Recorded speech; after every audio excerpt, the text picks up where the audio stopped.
Pollutants can cause premature death in babies. Forest fires release toxic particles and substances that can affect people for days to months. Pollutants measuring less than 10 microns were often called PM10, and those less than 0.5 microns or PM2.5 with concentrations higher than the standard can cause premature death. Besides that, ozone can also interact with heat and cause a higher risk of premature death in babies. Apart from pollutants, there are diseases caused by airborne microorganisms.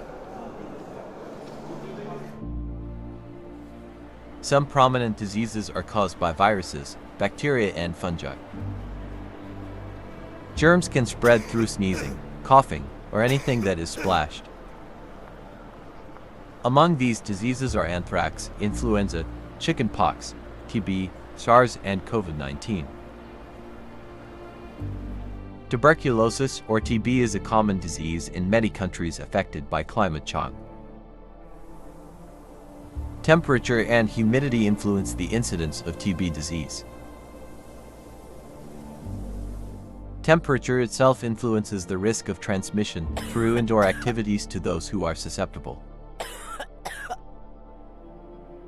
Slower movement increases the entry of TB germs and increases transmission. Humidity of more than 72% can reduce the risk of infection because it reduces the formation of aerosols or saliva splashes from sick people. Lung mucus can protect against the entry of germs. If the air becomes drier and thins the mucus layer of the lungs, the risk of infection becomes greater. Increasing pollution from materials less than PM2.5 and NO2 gas has been proven to increase the number of TB outpatients. An increase in PM2.5 makes it easier for TB germs to grow, just as pollutants can also reduce lung immunity. Apart from that, NO2 increases the risk of transmitting TB, as does SO2 and CO gas. Tobacco is one of the factors that cause pollutants in the respiratory tract. Tobacco has been shown to suppress the body's immunity, which affects the immune response to infection.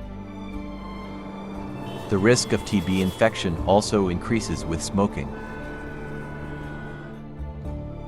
Quitting smoking can reduce the risk by 2/3. Other indoor pollutants such as biomass containing PM10, CO, NO2 and SO2 aldehydes and other chemical substances can increase the risk of TB infection like tobacco. Indirect impacts that occur due to social and economic changes. Nutrition. Climate change can affect the nutritional intake of residents in affected areas.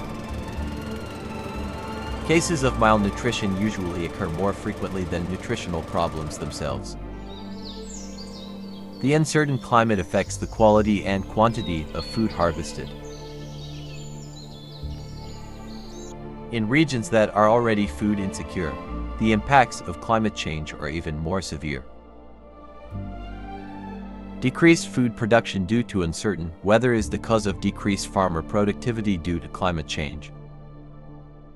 Low levels of food consumption due to rising prices as a result of events such as damage to transportation routes due to floods or other natural damage is also a result of climate change. Some experts estimate that when production of most important crops in developing countries declines by 2050, per capita calorie availability will fall and lead to a 20% higher incidence of malnutrition among children.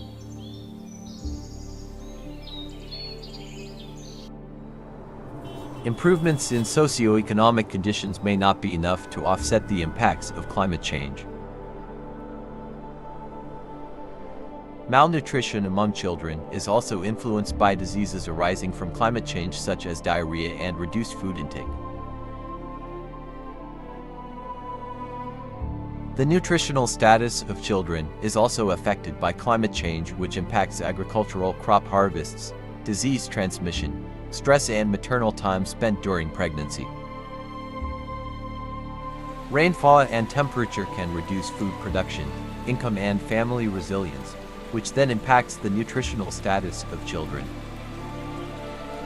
Worsening economic conditions caused by the impact of climate change increase health problems for pregnant women, which then affects the growth and development of the fetus.